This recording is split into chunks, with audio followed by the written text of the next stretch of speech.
નમસ્કાર દર્શકો, આપ જોઈ રહ્યા છો પ્રકોપ ન્યૂઝ। નડિયાદ ખાતે જે સાયન્સ કોલેજમાં મળી હતી સરદાર પટેલ યુનિવર્સિટી સંલગ્ન ગ્રાન્ટેડ કોલેજોના વહીવટી કર્મચારીઓની યુનિયનની સામાન્ય સભા। યુનિયનના પૂર્વ પ્રમુખ હરીશભાઈ પારેખની અધ્યક્ષતામાં યોજાયેલી સભામાં વર્ષ 2025થી 2027 માટે નવા હોદ્દેદારોની સર્વોમતેથી વરણી કરવામાં આવી। પ્રમુખ તરીકે કપડવંજ કોલેજના ઓપ.એસ. ધર્મેશ કે. પરીખની નિમણૂક કરવામાં આવી છે।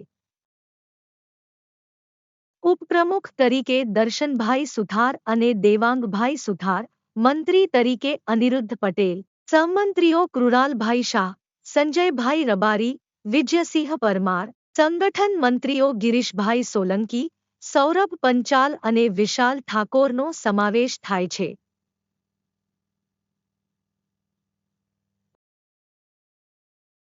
સન્માન સમારંભમાં પૂર્વ પ્રમુખ હરીશભાઈ પારેખ ઉપરાંત કે. પરીખ અને જીતુભાઈ આર. પટેલનું પણ અભિવાદન કરવામાં આવ્યું। સભામાં ઓડિટ હિસાબો અને પૂર્વ સૂચનાઓને મંજૂરી આપવામાં આવી હતી। આ કાર્યક્રમમાં જે સાયન્સ કોલેજના આચાર્ય અલ્પેશ પટેલ ઉપસ્થિત રહ્યા હતા। પ્રકોપ ન્યૂઝ માટે નટવરભાઈ પરમાર, છોટાઉદેપુર। વાર્ષિક મીટિંગ થાય છે, એમાં નિવૃત્ત કર્મચારીઓનું સન્માન થાય છે તથા અમારા જે બઢતી પામેલા કર્મચારીઓનું પણ સન્માન કરવામાં આવે છે।